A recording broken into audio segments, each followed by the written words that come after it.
Hello and welcome to the Talking NorCal podcast, the official podcast of Active NorCal. My name is Zach O'Brien. With me as always, it's Brian O'Brien, the Bob. How you doing, Bob? I'm doing great. Happy to be back again. Yes, good. We're back. I was in Utah last week. Got a little snow there. That was great, although they're hurting for snow even worse than us.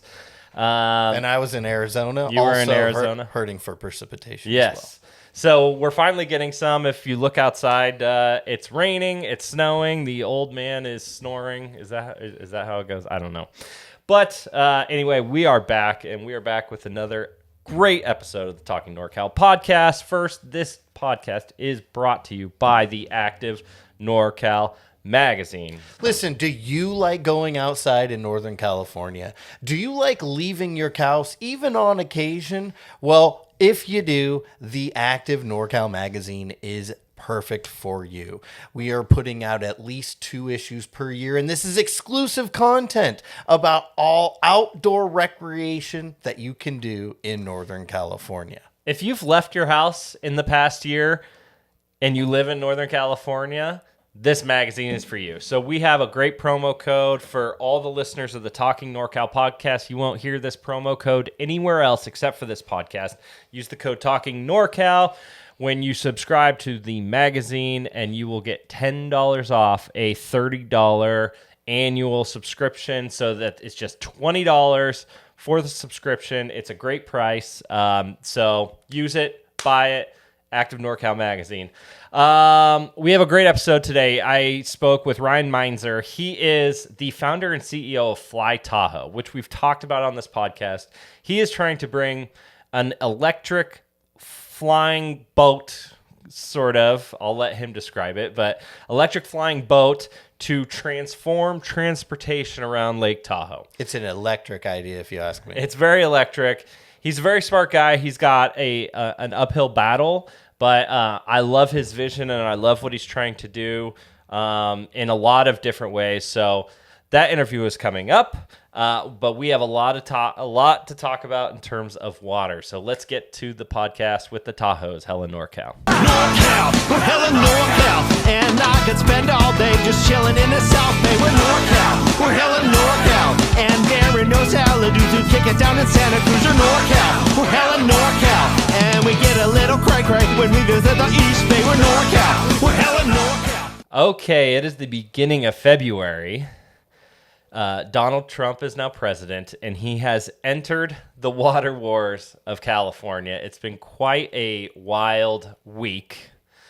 Very wild week. And it's funny because I think a couple months ago we talked about, fire season's over. And maybe it was for Northern California, but that far from that in Southern California. And because of that, Northern California and the water that we have up here has entered the chat. Yes, there's a lot of discussion across the United States about water in California, specifically Northern California, and this is something that we talk about constantly. So, of course, we're going to dive deep on the water wars going on right now.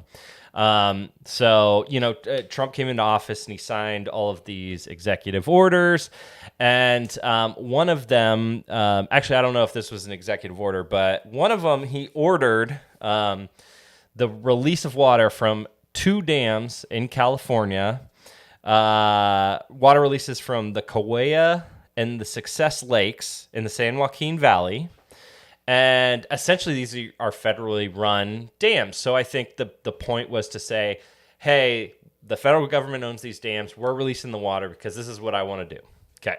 The problem is it was sort of a peacock flocking his feathers. attention grab, power move. He was trying to show his power because the farmers came out and said, hey, actually, we don't need the water now. We need it in the summer. So hold it now. But again, it was sort of a signal maybe to the Democrats of California, or maybe to the people in California, I don't know, that, hey, we control these dams. So So it was just interesting. I mean, the farmers actually came out and said, "Hey, we actually don't need this. Not yet. Not yet. This would have been much more useful in like June, July. We need this in the summer." And not they even said like it's not that big of a deal that you released it then. It's like 2% of each of the reservoirs that they came from. It wasn't that much. But again, it was just, sort of the federal government flexing on the state government saying, we can do this. We can control your water because we control these dams. Anything else to say to that before we get into our governor? No, I mean, it's not great. I understand, Trump comes into power and he's like, listen, guys, I am the president now, and I am going to put my foot down. And, California is a big, generally speaking, politically hater of Trump. Gavin Newsom and Trump kind of famously don't get along. And so this was definitely a political move. It wasn't needed, if they used it saying we need to get this water to Southern California because of the fires. The water didn't make it that far anyway, so it's not a usable excuse. Hopefully we don't see more of these. I think that this little one is fine as long as they don't keep flexing here and there. But, a lot of people are looking at things like this as like maybe these are short-term maybe fixes, but long-term, none of these things make sense. Yeah, I mean, we need something bigger long-term. There's no doubt about that. It just, diving deeper in this article, it was, what's his name? Oh, Congressman Jim Costa. He's a Democrat from Fresno. He said, let me be clear, the fires in Southern California and the waters in the water in the Central Valley have nothing to do with each other. And that he is correct. These fires have been used as sort of fodder in this game, where the water wars game, where, of course, we talked about it in the past. The hydrants weren't working during the fire, and everyone's saying, oh, they don't have enough water, which is just patently false. A fire of that nature is just almost impossible to extinguish with the amount of resources we have, period, end of story. So again, that is all to say that, all of these actions are sort of Trump showing his power. So moving from the federal government to the state government, Gavin Newsom took a page from Trump and signed his own executive order saying executive order. What did I say? Executive water. I mean, it's not too far off, but his own executive order saying, hey, when these current storms that we're dealing with today, as they come in, I'm signing this executive order to capture more of this water, right? It is super, I can't remember, an executive order that Gavin Newsom signed like this before, so he's I don't know what he's doing. It's weird. When I watched the video of him talking about it, it was kind of like, because the water is moving a little bit more south than it was earlier in the season, we're going to kind of follow the water. I didn't really understand it. I mean, he's bracing for the upcoming and current atmospheric river that we're dealing with here in Northern California, which is a little bit more southern than some of the other storms of late have been. And I think what he's trying to do is shift things as the water moves, but it's just like, he's publicly shifting his policies, kind of, to say, hey, actually, I'm changing my mind on this. We need more water. And really, this executive order was killed by the conservation groups, the environmental groups, right? Golden State Salmon Association said it's a death sentence for salmon populations. Friends of the River said they need holistic planning, not piecemeal executive orders. And that's I like that, how they said that, because it feels like a Band-Aid that might even be worse off than little fixes like this are actually probably worse off in a lot of different ways. So yes, a new holistic approach is definitely needed. And what this really comes down to is, well, we'll get to it at the end of this discussion of what this argument is truly about. But what this comes down to is the Delta. The Delta, it does have these endangered species, including the smelt, the Delta smelt that everyone's talking about. Trump was talking about the Delta smelt. They are, the conservation groups and these environmental groups believe that if you send water through the Delta too fast, that these animals are going to die, right? These fish, these different endangered species. So they hold that water in the Delta, and it doesn't allow that water to move further south at a high clip. That's really what all of this is about. You know, it's when Gavin Newsom signed this executive order, he's doing it in the San Luis Reservoir, which is, you know, between like Gilroy, it's Bay Area, it's like East Bay kind of, and then the San Luis Reservoir, which is just south of the Delta. So really, this is all about the Delta. This is all about it's all about, you know, putting your thumb at those conservation groups and saying enough is enough. We can't, you know, sit here and help your endangered species too much when we have all these water issues. That's really, really what it is, okay? Which I actually spent a long time last night researching the Delta smelt, and you know, it is an interesting topic. I think all of this comes down to, you know, like conservation, environmental issues versus humans' needs, right? And it's this and our inability of actually accurately estimating precipitation levels. Like that, we can't predict Mother Nature, you know? I mean, we can have averages, but when we have these outlier years, whether they're wet or dry, it affects everything. But having, I don't know, just better foresight and planning seems to be the solution. Yes, and that is a perfect segue to our next subject of the California water wars. Lake Oroville begins releasing water into the spillway. Happened Monday at 10 a.m. What are they doing?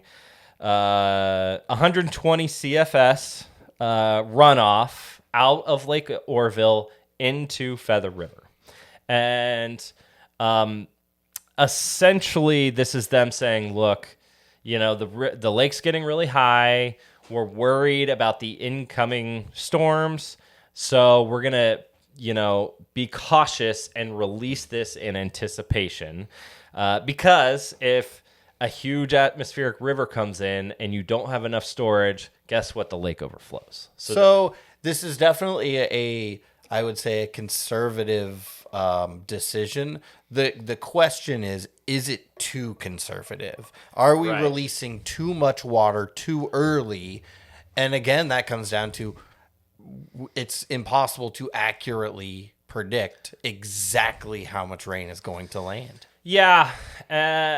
You know, how much prudence is too much prudence? How... and you really feel for the Department of Water Resources, right? The DWR, they are tasked with something that is impossible: to predict the weather and to look at water resources and to manage them across the entire state. It's just difficult. And like, you know, weather in different parts of the state for is hundreds completely of millions different. of customers, Yeah. for farmers all across the state, in a state that produces more agriculture than any other state. Yes. So this actually has nothing to do with like the conservation stuff. Like, this has everything to do with we can't let our we cannot let our lake overflow. I mean, we know Right. the spillway collapsed in 2017. They had to build a brand new Huge spillway. news, international they spent news. I mean, billions and billions of dollars on it. So this is the brand new one. It's not the first time. It's like the third or fourth time they've used it. But that collapse kind of, I mean, it was certainly a malfunction of the foundation of the actual spillway. It was an old spillway that was never used, and now they use it quite a bit. But Wasn't it like 180,000 people were evacuated that time when 180,000 Yeah. people in Butte County were evacuated.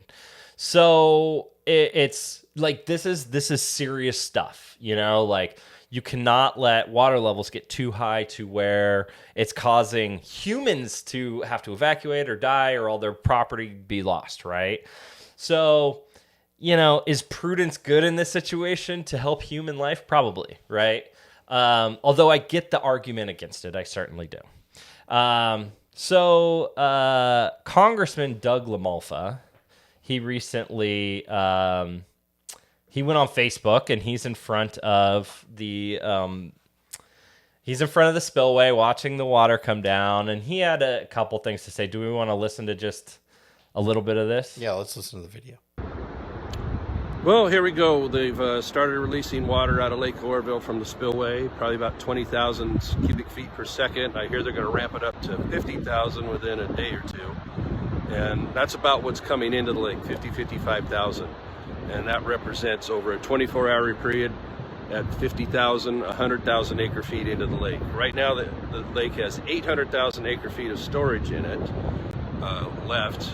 And I know they're trying to plan to have the space for further storms and such, so it's always a balance. But I always am concerned that when we get down to April 1 and beyond, when we really don't have a whole lot of rainfall, are they going to have a lake in the position to fill it all the way to the top, along with the other lakes that are dropping water right now? Lake Shasta's dropping water. Trinity Lake is going down. Folsom Lake, which is a shallow lake, they got a bigger problem with flood control there, but it's still going down too. So there are 4 major lakes that hold a lot in Northern California. A lot of acre feet of water are all heading downward. Okay, he goes on for 4 minutes, so we won't listen to the whole thing. So here's what I'll say about that video. I watched it in its entirety last night. And he makes some really good points, and quite frankly, he provides both sides of the argument, and he empathizes with the side he disagrees with. And I thought it was one of the better statements from a politician on this. It wasn't, we have to keep the water, they're sending it to the ocean. It was a much more calm, level-headed approach. So I'll give that to him. He talks about, he thinks that we're being too prudent and that he's sick of seeing the lake, you know, in the middle of the summer, just completely down. I get all that. So I'll just start by saying, you know, I respect what Doug LaMalfa, that video and what he had to say. I go on his Facebook page. He posted the whole 4 minutes and really outlines the entire issue in its entirety, and I give him credit for that.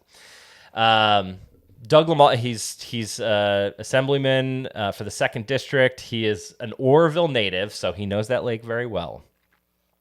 But, you know, to me, his involvement in all these water issues is interesting because he is a 4th-generation farmer. He's a 4th-generation rice farmer. And really, his biggest contributions to Congress have been for farmers, right? So why does that matter? Because farmers want more water. And that's really, really, really what this is coming down to. This is why our federal government wants them to release these waters. This is why our federal government wants them to send this water through the smelt, the Delta smelt, and out the Delta and down to Southern California and to the Central Valley, essentially, to help farmers who in turn turn a profit. Now, we all know the importance of farmers. And so I'm not, of course we should send the farmers water, right? They need water. But in all actuality, all of this from Trump talking about it to Gavin Newsom signing the executive order, it's all about farmers versus environmentalists. And Doug LaMalfa, I give him credit. I think that's a great video. He is on the side of the farmers. And then there's the side of the environmentalists. And I think there's something good in the middle there, and I don't know which side of the middle it's on. But really, I just want everyone to know that this is what this entire argument is about. I totally agree. Yeah, no, well said. I really don't have much to add to that. Yeah, and I mean, we're sitting here today. There's flooding. There's flooding in Redding. You saw the video, I'm sure, Oh, yeah. in Westwood Village, where we grew up in Redding, of a guy kayaking down the middle of the street. There's flooding everywhere. There's snow is falling, and so it seems like all of this is happening at once, right? Where it just so happened that Trump comes into office and he talks about all this stuff, and then immediately we're flooded with rain, and it's kind of, it's the perfect storm of sorts. And I find it all fascinating. Now, it is really interesting that Gavin Newsom went to the other side of where he's been, to sort of say, like, hey, maybe we're on the side of environmentalists too much, right? There's a reason why the federal government was elected, and why, all this is happening is because we've gone too far with the environmental stuff. So it's just fascinating to watch it unfold in real time. Yeah, I think we clearly care about the environment and different fish that are affected by, water flow and things like that. But I do think a happy medium is kind of the best. But I think taking a look at everything and just revamping everything, keeping everything in mind, everybody could probably be happy. That's just a huge undertaking.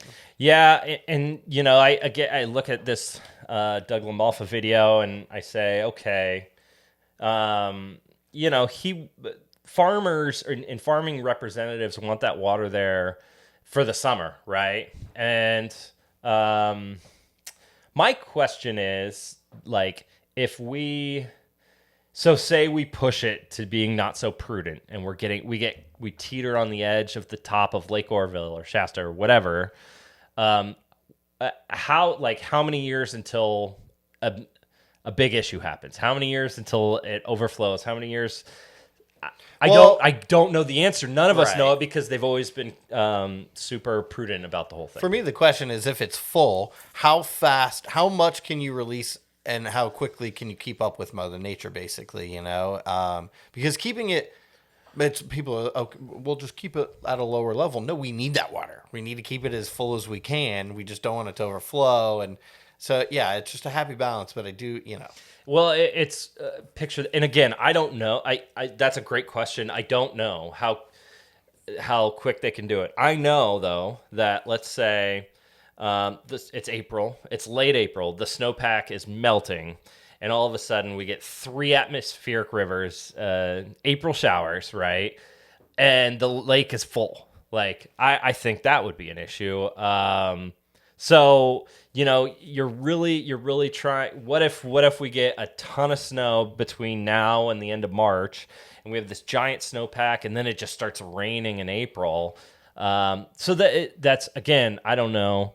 I really don't think anyone knows how far we can push it, because we've never pushed it that far before, right? In the spirit of not wanting to be in that situation, we've never been in that situation. Yeah, so, not to take credit, but we've never had this issue before I created the rain dance. That's rain dance. Yeah. So anyway, this is all just super fascinating. I think, I do think maybe it's possibly time to get a little bit, put a little bit more water and see what happens. Now, I can say that as someone who's probably not going to flood from that. Well, possibly. I guess if Folsom Lake does, then we would. But Folsom Lake's low as heck, and it's really shallow lake. But it's. I guess I don't know, and this all points to, over the next decade, we need more water storage, right? We need Sites Reservoir. We need things that Sites Reservoir doesn't. I've talked about it a bazillion times. Doesn't dam the river. It doesn't. It's good for the most part for the environmentalists. Not all of them are going to be happy, but we just need more stuff like that. So that's what we're getting to. That's what we should strive for, and then we won't have to argue about these things, and we won't have. No, we'll continue to find a way to argue, though. We'll find some arguments, but I really don't have an argument. I mean, I think You see both sides. Yeah, I want farmers to have their water, and I want all the fish to live. Exactly. And you look at like where the salmon runs have gone, like that's messed up. I don't want that to go any further. I want us to fix our salmon problems. So I don't know if we start releasing more water. I don't think that's going to hurt the salmon runs, say in the Sacramento River or the Feather River. It might kill the Delta smelt. I don't know that much about the Delta smelt, to be honest. And quite frankly, I don't think anyone does. Like you keep hearing that word, Delta smelt. Like, okay, I know what smelt are. Smelt are like baby fish. So it's like, okay, why are we trying to save the baby fish? I don't know. Anyway. That's all I have to say about that. It's just been an interesting couple weeks, one that I've followed very intensely, and I've decided after watching this video I'm gonna try to get Doug Lamalfa on the podcast. I think it's a great idea. I think we can get him on the podcast. I agree. So because I do respect his side of the story and I want to hear it. So anyway, that's Water Wars. All right, great discussion on water wars. Let's get into the NorCal notes of the week, Let's shall do it. we? First story, a story we've been looking forward to announcing for a really long time. Trail down to Burney Falls reopens following 9-month construction closure. Yeah, they didn't even announce this, which tells me that they don't really want people to visit Burney Falls. But, a lot of people started coming out and saying, hey, they reopened this trail. And I looked all over social media. I looked on their website. I looked at their press releases. No announcement of it. So it is finished. I don't think the entirety of the Falls Loop Trail is finished, but you can now walk down to the bottom of Burney Falls. This is nearly $1 million repair to fix the trail. Anyone who knows that trail knows it's switchbacks going down a pretty steep incline, so there's a lot of debris that falls out. It's hard to maintain, so this was a good time to close it down. It was closed since April 2024, so what is that, 8-9 months almost? 9 months? Yeah. No, not only is it very steep terrain, but it's also constantly being pelted by water from the fall, Yes. So it makes it a really tough area to maintain. I can't wait to see what it looks like. To your point, I think that they are already overcrowded as it is without announcing anything, and so I think that's why they haven't announced. They're just like, even with all of these repairs, it's still we're being overly toured, I guess. But I look forward to making it there, seeing the upgrades, seeing what it looks like now. We've been there many times. We've shot many videos there, and we will probably shoot many in the future as well. On the cover of the magazine. And I think another reason they don't announce it is because Caltrans is still doing construction on Highway 89 right there, which, just gets super dangerous when you add in a lot of traffic, and it's just a lot of congestion for cars. So... yeah, there's a reason probably why they haven't announced it. But yeah, you can walk down to Burney Falls again right in time for the spring waterfall season. Would you say Burney Falls is the most popular falls in Northern California? I'll exclude anything in Yosemite. In terms of traffic or in terms of popularity, like, is marketing / popularity? People know about seeing it. Yeah. For me, it's the most popular outside of Yosemite. Yeah, I'm trying to. Yeah, because the rest, I mean, the rest are smaller, generally speaking. Yeah. I mean, you have the 3 tiers of the McLeod, which are pretty badass, but I feel like Burney is more well known.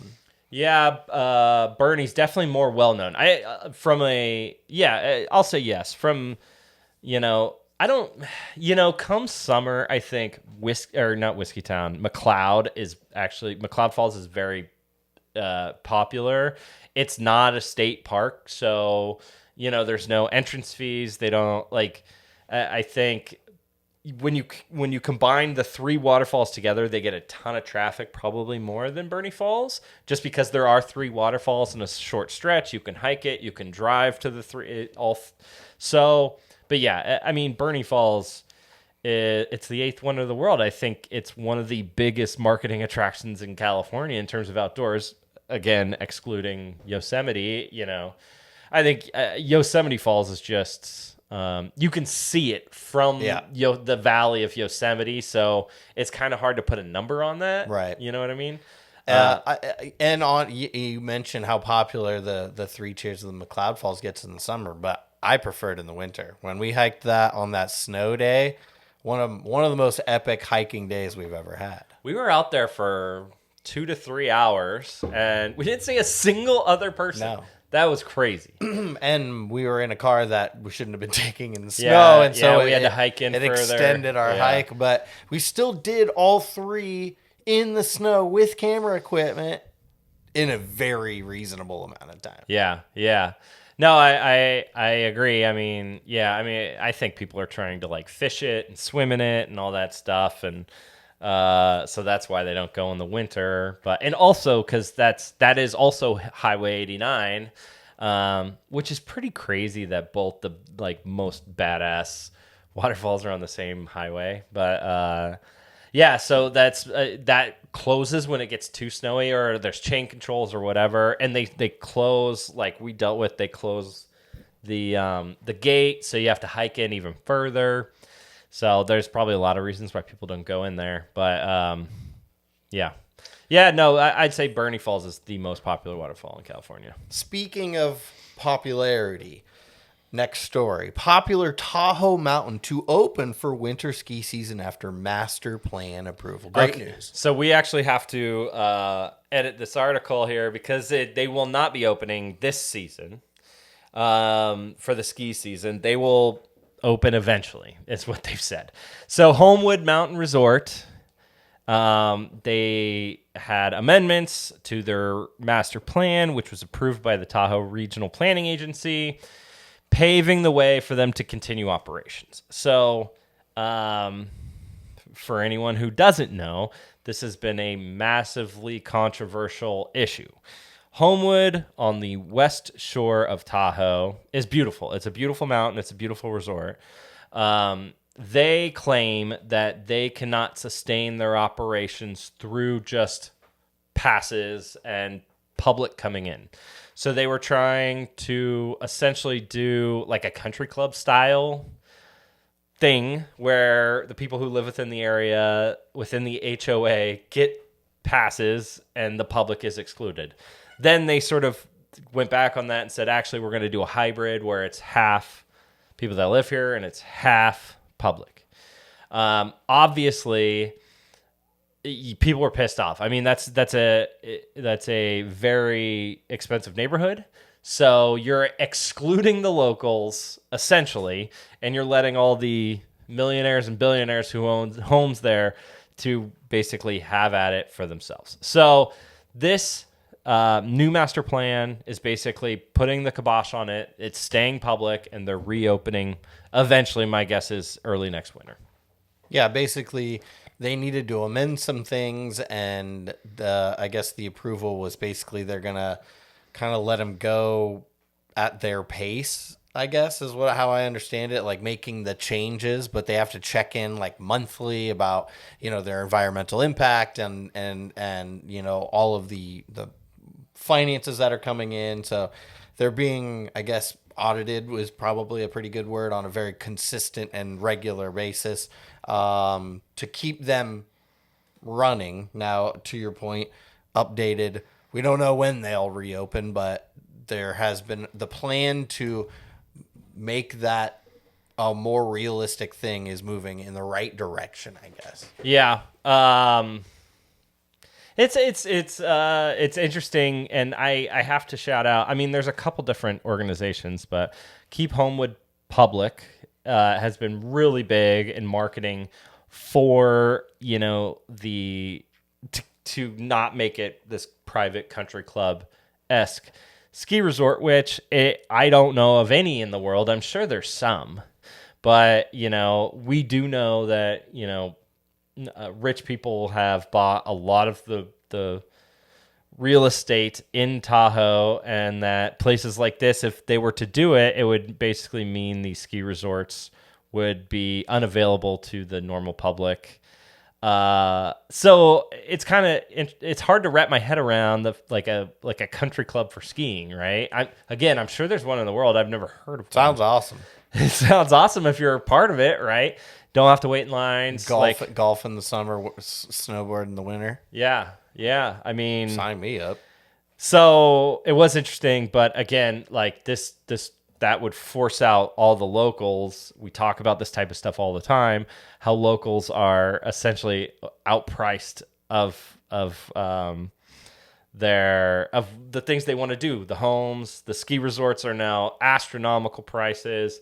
Everything is just too expensive. So, well, I was at a conference last week where they talk about, the people that they go and are servers in Tahoe will never own a home if they don't leave Tahoe, and it sucks, but it's the reality of where we are in the world, in California specifically. Well, you look at all these ski resorts, Palisades is doing it, Mammoth is doing it, where they're just building massive dorm rooms for their workers. Because otherwise people can't do it, and you have to live with 8 roommates. And so if you have these little dorm rooms for these, they're usually young people that just come and they just want to ride. They want to work early in the morning and ride the afternoon. It's awesome life. I had a couple friends that did it for a while, and but that when they did it, they could afford to rent homes. I mean, that's back when you could get a 3-bedroom in Tahoe for $1,000 a month or something like that. So, not the case anymore. Times they are changing. They are. Okay, next story. California's snowpack shrinks below historic average after dry January. Seems as if we aren't the only ones that had a dry January. Dry January. Bob and I did dry January, and so did the state of California, apparently. Which is crazy because we talked about it last month about how we were just ahead of the game. Here we are, just massive snowpack. And then, we don't put out a podcast for a couple of weeks, and it just doesn't seem to have any precipitation in Northern California. Well, luckily, if you look outside, there's a lot of precipitation. It looks like there's a lot on the forefront coming. Yeah, it's been raining for the last couple of days, but we're playing catch up at this point. We are now. And so they did the second snow survey of the season at Phillips Station, the beginning of February, and it revealed the statewide snowpack sits at 65% of normal. Yeah, so which a month ago it was at 108. 108. Right? It was at 108 on January 1. So just a month, we lost over 40% of our snowpack. By the way, the Northern Sierra is actually at average, right? So it above Mammoth, stayed cold. Tahoe, Lass, and all that is normal, is average. Yeah. But you look to the Central Sierra is only at 58% of normal, and the Southern Sierra is below 50% of normal. So really, and we've said this, when we talked about this with the fires, and how Southern California has had 0 precipitation and Northern California's had a lot, which goes to the La Nina year we're having and how we never know where that line is going to be. So this is all, we say this all by saying it's raining, it's snowing out currently, and the outlook for February looks great. But this is a great example of how in the winter we kind of need very, very consistent precipitation in order to hold up all of these snowpacks, the water levels, the river flows. Everything is based on us just getting pounded by precipitation constantly. Yeah, it's another reason why it's hard to predict, because it's not like we're getting it super consistently. We just get massive amounts and then nothing, and massive amounts and nothing. And so, all of these stories really kind of have something to do with one another. And it's just how difficult of a job it is to predict and manage any precipitation that falls, freezes, what have you, flows in this state. Yeah, and just kind of circling back to our original conversation about water, the DWR calls the snowpack California's frozen reservoir, right? So it provides about 30% of any annual water needs in the state. So it is really important. And come May, June, July, August, this is the stuff that trickles down into the reservoirs, into the rivers, and sort of replenishes all of our water supply later in the year, later in the water year. So, and between now and then is pumping money into the economy with all of the people that are visiting the state to go snowboarding and visiting all of the snowpack recreation before it melts. I mean, you talk about Shasta Lake. We saw Matt Doyle over at Shasta Caverns. He was talking about it. We've had him on the podcast. He's still trying to get him to raise Shasta Dam because a bigger lake means more money for the community, means more water storage, et cetera, et cetera. But yeah, I mean, these lakes, all of the economies around these lakes are based off of them having water, right? No one wants to go to Shasta Lake when it's empty. No one wants to go to Oroville when it's empty. It's just ugly. It's gross. It's muddy. And everybody wants to snowboard, and there's no snow. If there's no snow, everybody loses. So it's a year-round, everything is pushed better year-round when we have snow and water. And it's 99% of what we talk about on this podcast. Well, it's the big news. I wish there was more news, to be honest. That's at least we're not talking about fires. Hey, it's important news. Someone's got to talk about it, and we're the leading experts. It's funny because we were, not to get too off subject here, but was it the last podcast? I think it was. We talked about the fire, the LA fire, terrible fire. I sort of went on my diatribe about how it kind of pisses me off that all this it's getting so much national attention when you look at a place like Paradise that was decimated, and there are people there that are still homeless to this day. But yeah, my wife went to Fire Aid down in LA because she has friends that lost their homes. So. Well, and you probably didn't watch the Grammys, but the entire Grammys were dedicated to generating money for the Southern California fires. See, okay, I'm gonna go off if that's because again, Altadena is a little bit, they're not as rich, but you look at like Palisades, those people can afford it. You don't wish that on anyone, but when you look at Campfire, you look at Car Fire, a lot of those people did not get out of homelessness for years, if ever. Yeah, I think they generated $6 million just during the telecast of the Grammys. I think the Fire Aid was like 60. No, I know, but I'm saying 60. The Grammys have never done anything like that before, and they've never done it for Northern California. And I was trying to rile you up. And I'm not going to get riled up. Because I do feel for the people in Southern California. But, when you look at, and I'm sure there's more people than this, but when you look at the fires in Northern California, we have Aaron Rodgers and we have Guy Fieri. Those are the two guys that are really dry. And then it happens in Southern California. Every single celebrity that you could ever imagine comes out, and we have to do this and that. And Mandy Moore has a freaking GoFundMe, and it just drives me nuts, but we won't go too far into it. Shout out Guy Fieri and Aaron Rodgers. We should do a whole podcast just talking about how badass he is. I'm down. I know 10 you. Guy Fieri moments in life. I was actually going through our YouTube page. One of our old videos is Flavortown, because they were going to name a city in Ohio Flavortown, and we got on the podcast and said, we need Flavortown in Northern California because Guy Fieri is. I'd live there. But you pronounce it Fieri? Fieri? Fieri. There's no D in it. Fieri is how you pronounce it. No, that's how he describes how you pronounce his name. Fieri. Okay, last NorCal note of the week. Great story here. Divers remove over 1,500 pounds of trash from Donner Lake. Yeah, this is... And more coming, it sounds like, obviously. Yeah, this is Clean Up the Lake. We've had Colin West on our podcasts. He started this nonprofit, which is basically cleaning up the bottom of lakes around Northern California. They've done it in Mammoth Lakes. They've done it all over Lake Tahoe, and now they're taking on Donner Lake. They successfully removed 1,500 pounds of litter. Now, this litter, I saw, they sent in a bunch of pictures to me, there was a boat at the bottom, there's giant car tires, and there's all sorts of crazy crap in there. Not only did they remove 1,500 pounds, they also marked a lot of other things that were big, huge things to go back and get in the future, which I thought was awesome.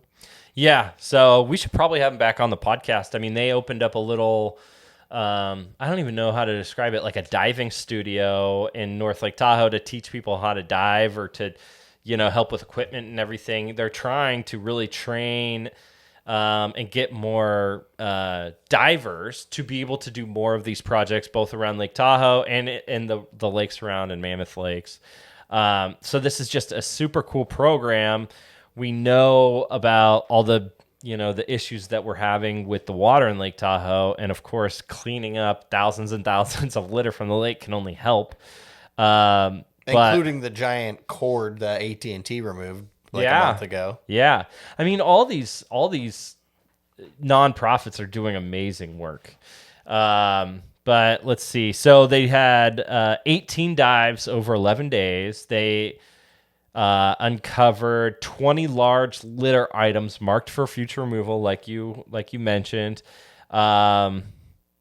They have found 157 heavy items still sitting at the bottom of Donner Lake. I mean, it's such a big feat to take on something that weighs that much, because it already weighs a lot, but then taking on all the water, lifting it, and then it getting like stuck in the soot at the bottom, just the amount of anchorage that they need to pull out those heavy. I'd love to watch that. That would just be fun to that's just got to take a huge amount of equipment. Yeah, they did all this in the winter too, which is crazy. But imagine, I imagine that the heavy equipment needed to pull out these large items is quite expensive. So this is why they go in. They could pick up the little stuff, the cans and the whatever. And then mark everything. And I don't know how they mark it. Maybe it's some sort of like GPS or something. 100%. It's got to be like a tag. Yeah, it didn't say in the article, but and then they bring in the big dogs. They actually invest in the heavy equipment to take those out. So yeah, shout out, clean up the lake. I love what they're doing. They did this again. They did it in Mammoth Lakes. They've done this all over Lake Tahoe, which we know how big Lake Tahoe is. So they have to just do it in sections, right? It's just like the ocean cleanup project, right? It's such a massive undertaking, but you got to start somewhere. And when I talk to Colin, I mean, he's just talking about they're finding things 50, 60, 70 years old that, old Coca-Cola cans and cars and car tires that have been sitting in this water for decades, 50, 60, 70 years, so it's got to be terrible for the water. So the more that we can get out, the quicker we can do it, the better we can get that ecosystem as healthy as possible. Yeah. Shout out, clean up the lake. We might have to have Colin back on to sort of update everything that they've done. And that concludes the NorCal. Okay, that's it. So speaking of Lake Tahoe, we had a great interview with Ryan Meinzer. He is the founder and CEO of FlyTahoe. Let's go to Ryan. Okay, we'd now like to welcome on a very special guest. He is what I'll describe as a visionary in the Lake Tahoe basin right now. It's Ryan Meinzer. He's the CEO of FlyTahoe, looking to bring a brand new form of transportation to the Tahoe Basin. Ryan, thanks for coming on with us. Thank you for having me, Zach. It's a pleasure. So you got to tell me the story behind FlyTahoe and what your guys' plan is to maybe not completely fix, but to help transportation in and around Lake Tahoe. Yeah, my story starts about 15 years ago, coming to Tahoe many, many days a year from San Francisco, and just seeing the traffic problem get worse and worse. We know that annual visitation to Tahoe has increased about 5 times in that time span, from about 3 million annual visitors to over 15 million annual visitors now, which has just exacerbated the problem of traffic. So I've been thinking about solving this problem of traffic congestion in Tahoe for a very long time. However, when I looked into it, I found out reasons why it wasn't an easy solution. For example, traditional ferries going across the lake are some of the worst polluters of the planet. and they're also incredibly expensive to operate. However, meet the advent of this revolutionary flight technology with electric technology, this fusion of electric and flight technology, enter FlyTahoe and Candela, the manufacturer of this vessel, were able to fly across the lake in 30 minutes, cutting travel time by a third. Because it typically takes about an hour and a half to go between north and south of the lake, and there's about 20,000 trips between the north and south of the lake per day on an average basis. So tell me the technology behind this, right? Because you're called FlyTahoe. If you look at the mock-up, and we have it on our website, it looks like a boat, right? I know you're working with hydrofoils, and just tell me what is the technology that's actually going to transport people across the lake? It is so rad. I would love to nerd out on the technology side of this equation. It's called electric hydrofoils. So let's just talk about hydrofoils before electric. Hydrofoils are essentially wings underwater. So they operate under the same fluid dynamics as an airplane to create lift with forward propulsion. There's a differential between the pressure on the bottom and top of the wing, which is one of the elements which creates lift. There's also angle of attack, forward propulsion, other stuff, but I'll leave that out. The bottom line is that it operates under the same dynamics as an airplane. And this is what allows us to literally fly above the water with wings that are underwater instead of in the air. And so this is why it looks like the boat is on stilts, a lot of people say, because all you see are these very thin stilts that are essentially the wings, the hydrofoils, only the hydrofoils are a lot further under the water. Now, with this advent of hydrofoils being able to offer us, it offers us a 10x efficiency gain, meaning that you can imagine if you're on the water like a typical boat, the bulk of the energy, in fact, I think it's over 80% at this point, of a boat's energy is expelled by displacing water in front of it and around it. But since we're above the water, we're no longer subject to that energy. We're no longer subject to that force, so we're able to have a 10x operational efficiency gain. And this is what allows us, Zach, to propel the craft fully by battery technologies. Interesting. So what's like the passenger experience? So, I think your plan said something about like 30 people per trip across the lake, right?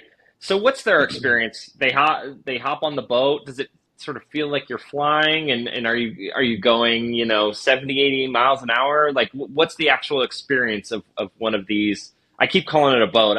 One of these vessels that gets you across the lake.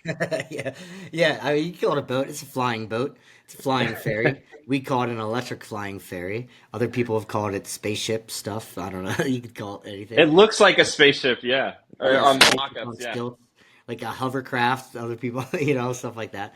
So it's really funny. That's a really funny question because it's really hard to explain the first time you take one of these rides. I like to call it the ride of the future because you've never experienced it before. It's close. It's akin to flying an airplane, but you're on the water. So it's so odd and it's hard to explain. But what's funny is a lot of people that ride these things, they say it's kind of boring actually. After they have this aha moment of I'm flying above the water.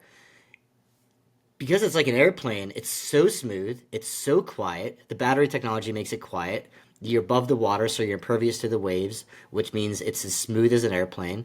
It's kind of boring because you're just flying, only you're on top of the water. And people are not that they're underwhelmed.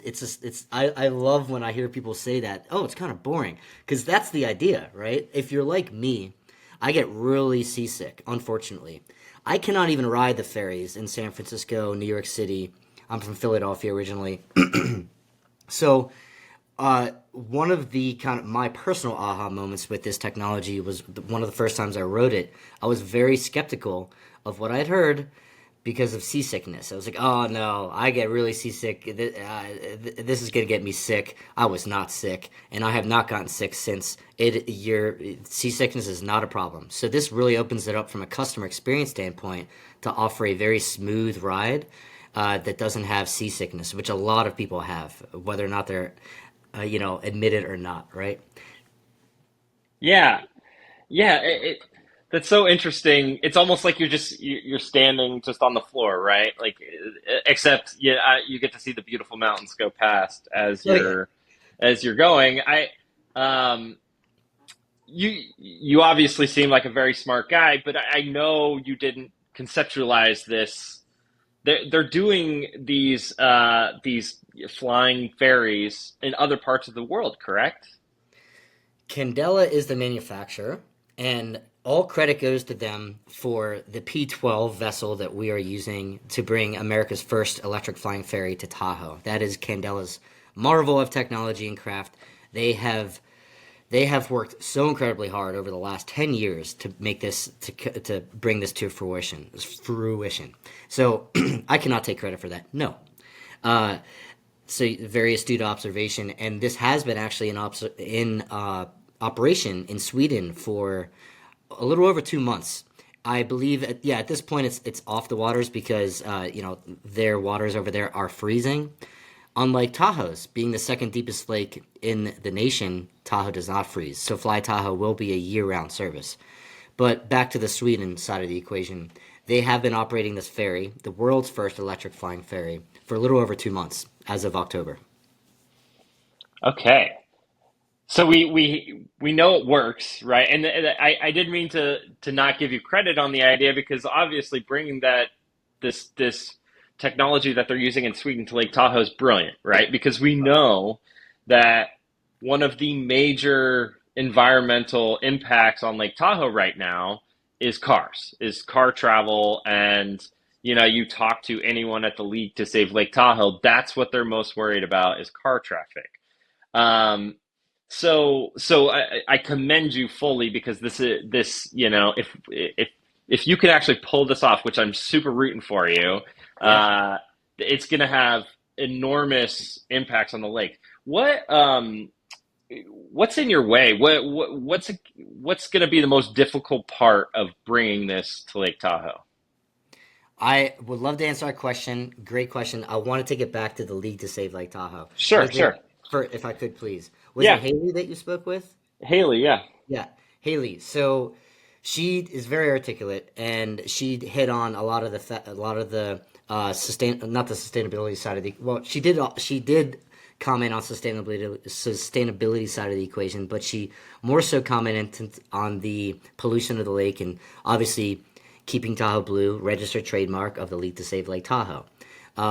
So I want to touch upon that. She talked about the lake clarity degrading from historically a 100-foot view in the lake to about 60 feet in the summertime now, right? So that is a serious degradation of our lake's clarity, the famous cobalt blue clarity of the lake. And cars are the leading cause of it.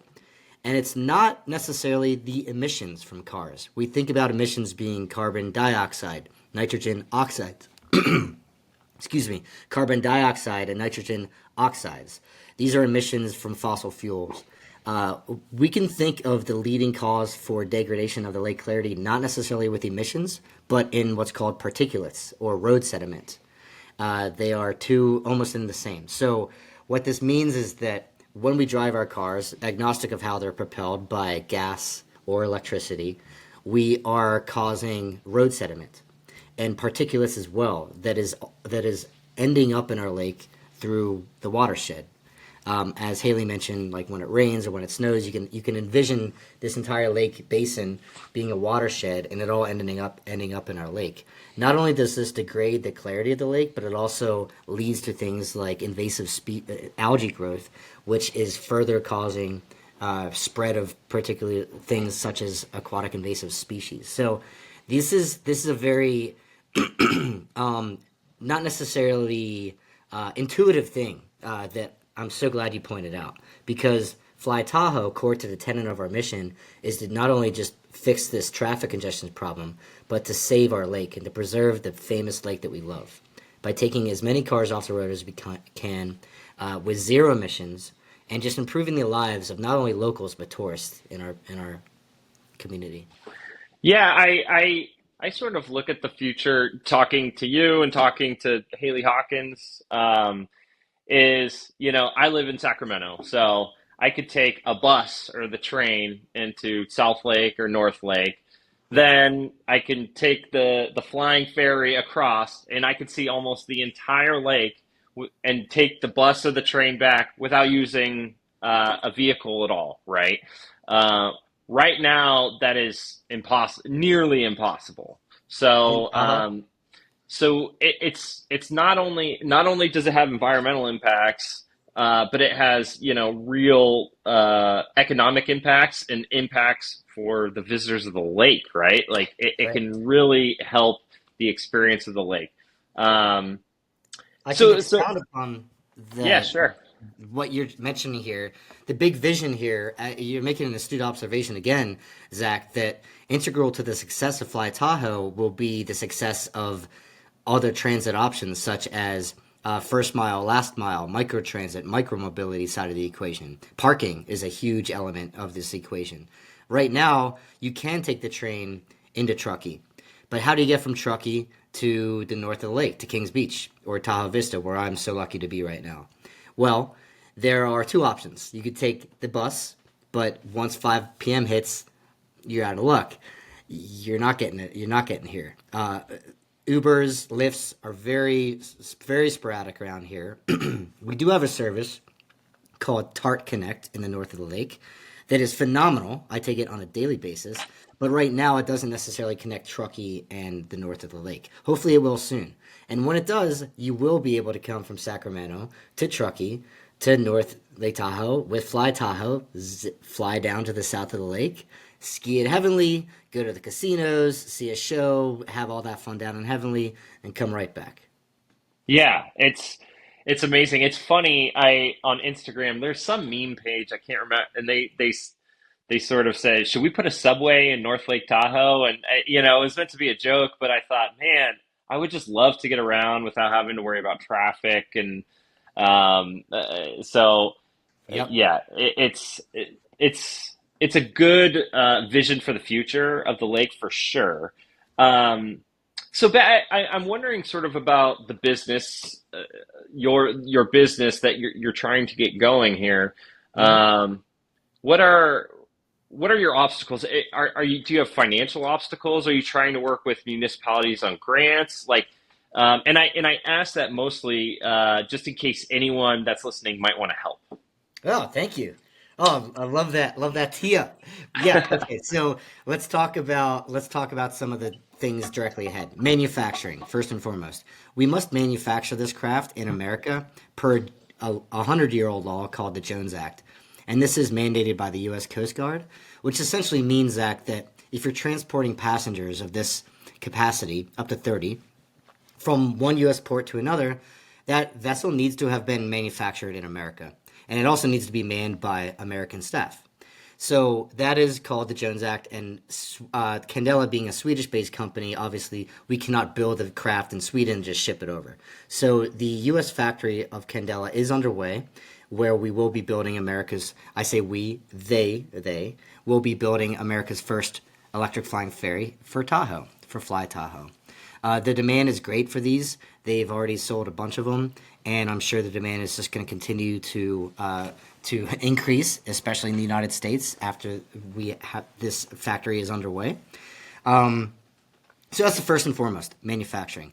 Secondarily, infrastructure. So this is propelled by batteries. Well, batteries need to be charged. And how do batteries be charged on Lake Tahoe? There's only 2 marinas right now that have charging infrastructure on the lake. There are others that are currently underway in installing infrastructure for charging. I'm not at liberty to disclose those at this point, but we are working adamantly with a lot of different marinas around the lake to help build the infrastructure for charging. We call this electrification of the lake. This is not just for Fly Tahoe. I think it's a hard argument to make that electrification is not the future in the United States, at least. But we can see how it happened with cars. It's going to happen with boats. They may not all be flying boats. I think they will definitely should be in the future because this hydrofoil technology is truly revolutionary in and of itself. That being said, we all need to charge. So I like to bring up Kennedy's quote, "A rising tide lifts all boats." The more electrical infrastructure we have around the lake, the better it is for FlyTahoe, the better it is for anyone who has a boat on the lake that's electric. And the better it is, in my opinion, for our environment, because these electric boats are not emitting emissions, right? So if you believe in that type of thing, that emissions hurt the environment, you believe me that I think these are better for the environment. Now, there's a lot of other arguments to be made for battery technology, beginning of life, end of life. I won't go down that road right now. I'd be happy to, but all circling back. So manufacturing, infrastructure. Third would be regulations. Regulations, we must get permits for this operation. It is a commercial operation, and we must get permits with local agencies such as the Tahoe Regional Planning Agency, the TRPA. And there are a bunch of different local agencies that are mandated to preserve our lake. And they are mainly concerned with preserving the lake in terms of emissions, in terms of noise pollution, in terms of water quality. Let's just talk about water quality. I think Haley also mentioned this. Aquatic invasive species, AIS in other words, is a threat to our lake.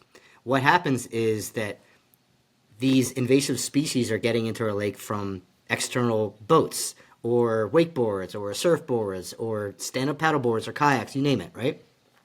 And this is a serious cause of concern for our lake. And so there, you can imagine there's regulatory agencies that regulate this. So these are yet other agencies that FlyTahoe will be in very close contact with to uphold the preservation of our beautiful lake at the end of the day.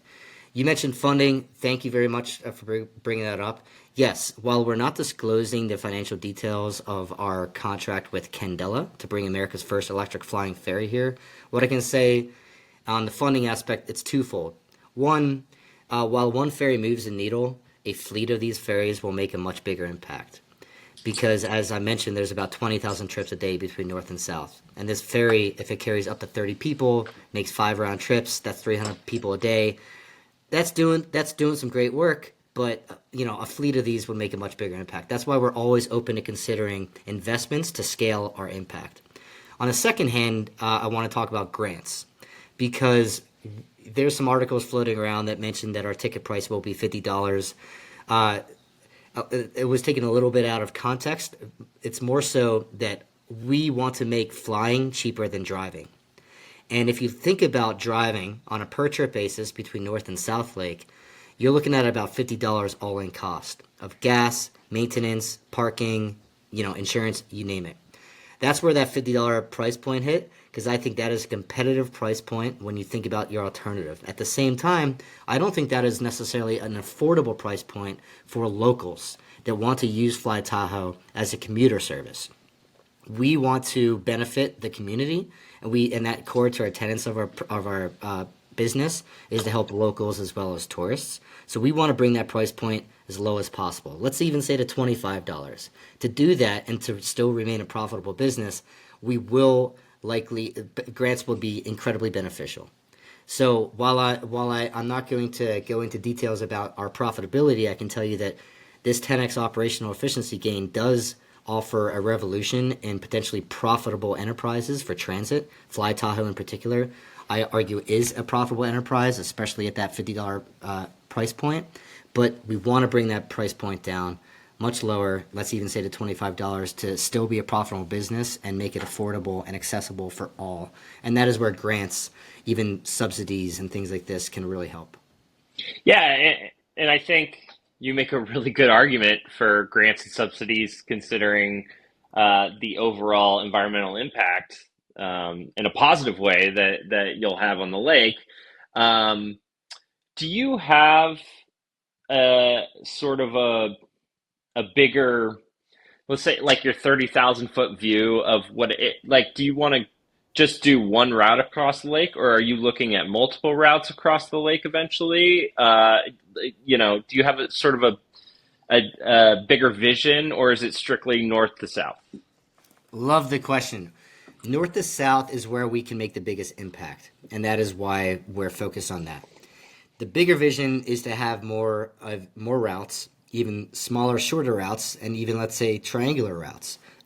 Interesting note, the Tahoe Transportation District released a study over 10 years ago that actually identified traffic patterns around the lake, and we're trying to identify possible solutions to reduce the traffic congestion while preserving the lake. And the local preferred alternative, the result of the study, was that a cross-lake ferry was number one. And this was between north and south. However, they note that if there was a triangular route, let's even say south-north to Kings Beach, which is right where I am in Tahoe Vista, it's essentially, let's say South Lake, let's say somewhere, for example, Tahoe City, and then let's say Kings Beach. This would be essentially a triangular route. It would increase ridership notably. So we are imagining that as a stretch goal in our initial release. However, with a fleet of ferries, we could offer better services. For example, let's talk about Emerald Bay. That's in the southwest. There is a tremendous amount of people that go to Emerald Bay. Sorry, Zach, I could go on a riff on this. Yeah, no, go for it. This is what I was wondering. Yeah. All right, good. So there's over 1 million visitors. I think it's 1.5 million visitors to Emerald Bay on a yearly basis, and on a yearly basis, on a daily basis, in peak times such as summer times, there are hundreds of illegally parked cars along that side of the road, which is a terrible problem, not just for congestion, but mainly for safety, right? So it is an issue. There are so many visitors that want to go to Emerald Bay and stop and chill there for a few hours, but they have nowhere to park. This is an infrastructure problem.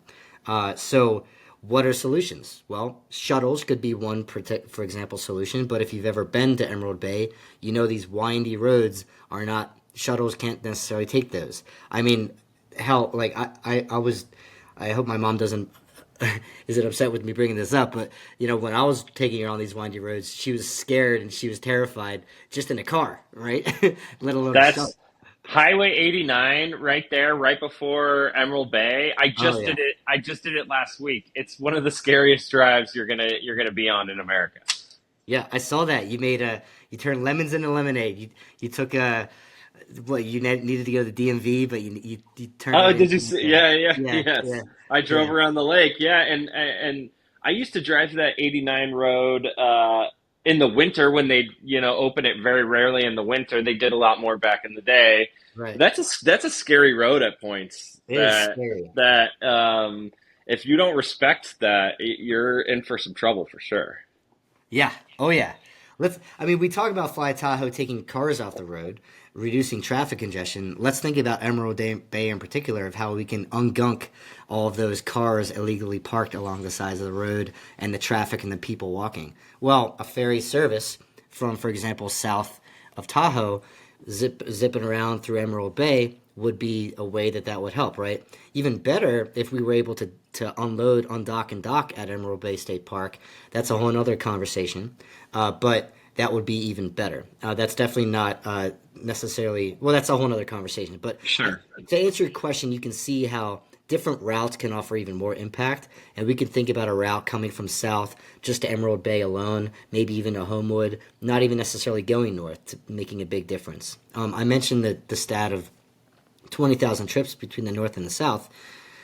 There's hundreds of thousands trips around, say, Tahoe, and there are very bespoke traffic patterns where we envision having a fleet of these ferries targeting to make a bigger impact.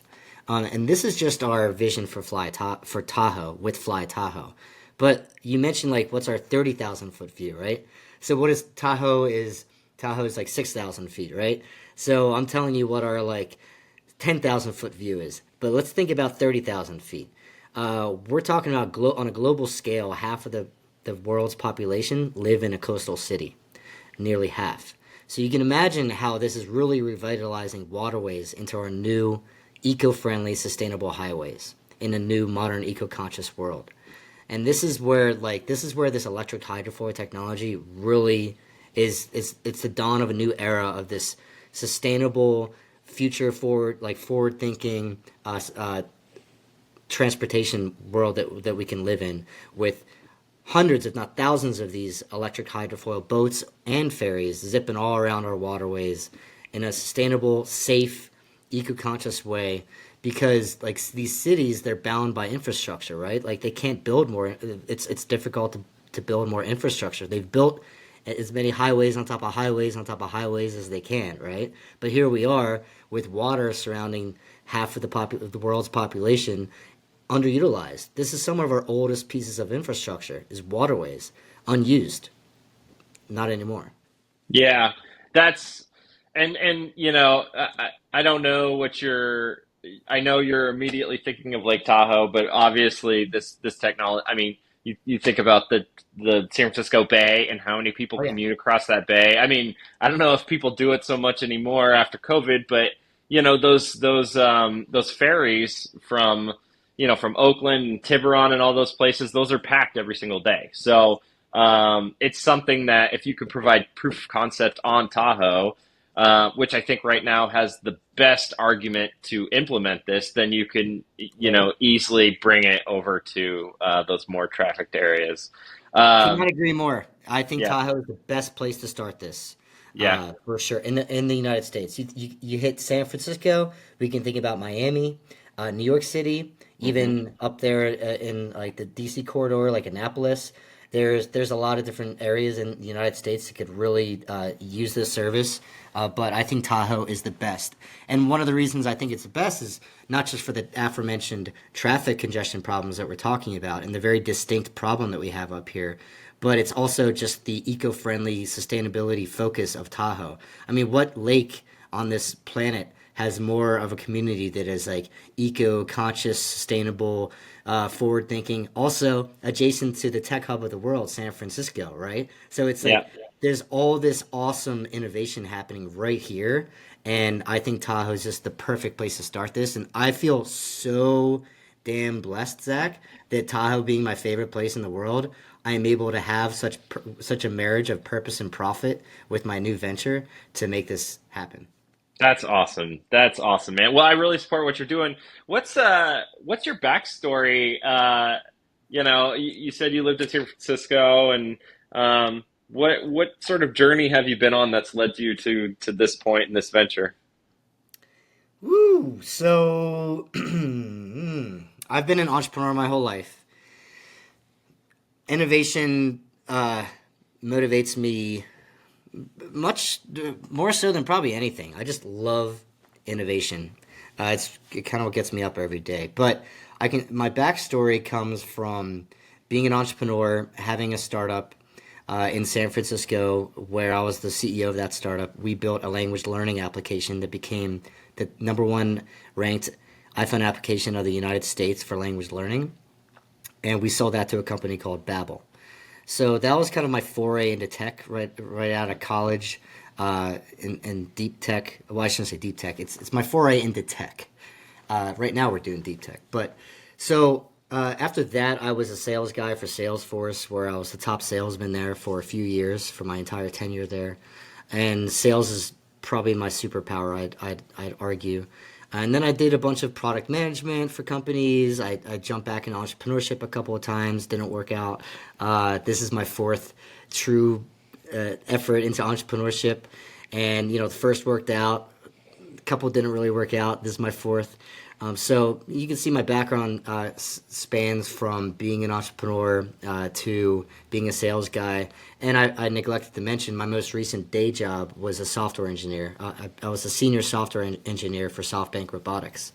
So I taught myself how to code because in all of my tech jobs, the more that I understood technology, the more successful I was, which is why I ended up about 5 years ago just trying to learn how to code myself. 5 years ago. Wow, time flies. That was my most recent day job. But this brings us to FlyTahoe. I've one common denominator of every venture that I've ever done is I must have purpose thereof. And so I have very deep purpose here for FlyTahoe. But what's better than marrying purpose with profit, like I just mentioned? Because I really do believe this is one of those once-in-a-lifetime opportunities where we can do well by doing good. And that's kind of the mantra here. And kind of going back to the investment thesis, we're always open to considering like conversations with investors that have that same core ethos of doing well by doing good. This isn't necessarily, a multi-cajillion billion-dollar tech, database optimization play, but this is something that I truly feel has such a grand vision, grand purpose, and it's just such an excellent thing for the community of Tahoe and the lake itself. I could not agree more. I appreciate your purpose. It's a marriage of helping the environment while helping make people's lives easier. And it's very rare in this world that we can find that marriage, right? That's right. Usually, when things get easier for humans, it gets harder for the environment. So this is just the perfect storm. Yeah, So that's a great way to put it. yeah, I love what you guys are doing. I'm really rooting for you. Uh, if someone wants to support you or learn more, like where can they go? FlyTahoe.com is our primary website, and you'll find links there to potentially invest in us. You'll find links there to potentially cover our story from a press standpoint, and you also find links to sign up on our wait list, where you can get special deals and special insights into the business moving forward. Awesome. Awesome. Okay, I'll leave you with this question. I'm sure you're going to hate this question. Well, I know we're gonna love it based on that preface. What year do you think we're going to start flying across Tahoe? Like are we looking at 2030 or where would you like to be? Like what's your time frame? Yeah, for sure. We are anticipating an early 2026 launch, and this timeline is in accordance with our deep commitment to working with local regulators, with federal regulators such as the U.S. Coast Guard, like I mentioned, for the Jones Act for the manufacturing side of the equation, and for partners around the basin to install necessary charging infrastructure as well. So this is aligned with that. Now that is an aggressive timeline. Let's say that's even at minimum a year from now. That is aggressive, but that's what I'm all about. That's what we're all about, and I keep saying this phrase, like the common denominator from everyone here is that we're saving the lake, we're reducing traffic, we're improving locals' lives, tourists' experiences here, and so with this type of aligned purpose, be it regulations, be it funding, be it infrastructure, be it construction, you'd be amazed with how fast things can go. Now, I don't want to put the cart before the horse. Sure. But that is why we really are anticipating an early 2026 launch. Awesome. Please don't be upset if it extends until later 2026. But we're more motivated than ever to make this happen. I'm excited. So I just wanted to know. Well, I appreciate everything you're doing. We're happy to support you guys anytime you want to come on the podcast or you got some stuff you want us to throw out to our audience, just let me know. And in return, I'll be on that first ride across the lake in 2026, quote unquote. How about that? Yeah. No, I love your support. Thank you so much. I'm a fan of your podcast, your publication. I'm all about being active here in NorCal. I think it's the best place on earth, and Tahoe being at the epicenter of that best place on earth. Absolutely, absolutely. Well, thank you for coming on, Ryan. We'll have you on again shortly to hear your progress. Thank you so much, Zach. It's been a pleasure. Okay, big thank you to Ryan from FlyTahoe. I'm fascinated by the story. I think it could be. As we talked about, you could bring this to future areas of not only Northern California, like the San Francisco Bay, but to around the United States, around the world. Ryan's fascinating. He's very smart, obviously, and he has just a huge uphill battle ahead of him, and I give him all the kudos in the world because I think it's a really cool project. Yep, great interview. Yes. Thanks for your insight on that. Okay. I think that's it. Do we have anything else? That's it. Everyone out there in Northern California, stay dry. And everyone in Southern California that are listening, good luck getting some water. Stay dry. We're back home. We will be back next week with some more great interviews. So stay tuned for next week. And remember, stay active. NorCal, we're hella NorCal, and I could spend all day just chilling in the South Bay. We're NorCal, we're hella NorCal, and Darren knows how to do to kick kick it down in Santa Cruz or NorCal. We're hella NorCal, and we get a little cray-cray when we visit the East Bay. We're NorCal, we're hella NorCal.